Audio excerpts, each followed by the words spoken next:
వైశ్య. ఈ వెర్రిముక్కను ఆపకపోతే నీకు బ్రహ్మహత్యా పాతకం చుట్టుకుంటుంది. ఆగండి ఆగండి, ఇందులో నారద మహర్షి దోషం ఇసుమంతయునూ లేదు.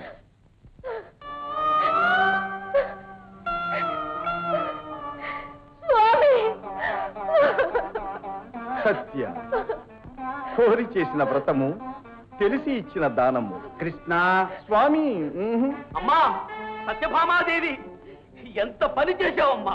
ఆడసత్తనం పంపరసత్తనం అని ఆడజాతికే తలవంపులు తెచ్చావు కదమ్మా. అసలు అడిగేవాళ్ళు లేరనే నీ ఆగడం.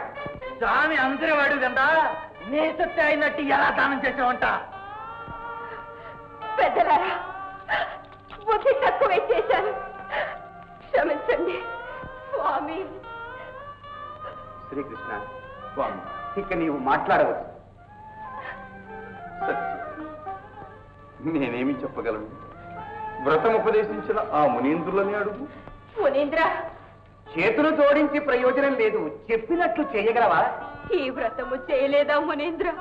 సరే, స్వామిని చూచగల అర్థము నీ కడ లేదని తేలిపోయినది కదా. ఇక ఏదైనా పరమార్థము కలదేమో రుక్మిణీదేవిని అర్థించు. నేనా? రుక్మిణేనా?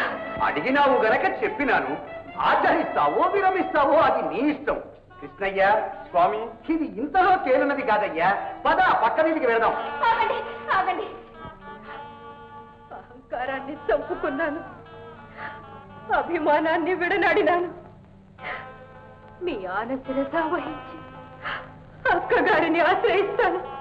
స్వామిని దానమంట పనికి తోడుకొని పొండి. అందుకు మేమున్నామమ్మా. ముందు మీరు శీఘ్రం సత్వరం రుక్మిణీదేవిని అర్థించండి. ఈ ఆపద దాటించమనండి అమ్మా. వెళ్ళండి వెళ్ళండమ్మా.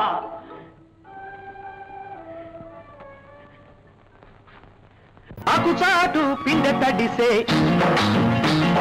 కొమ్మ చాటు పువ్వు తడిసే.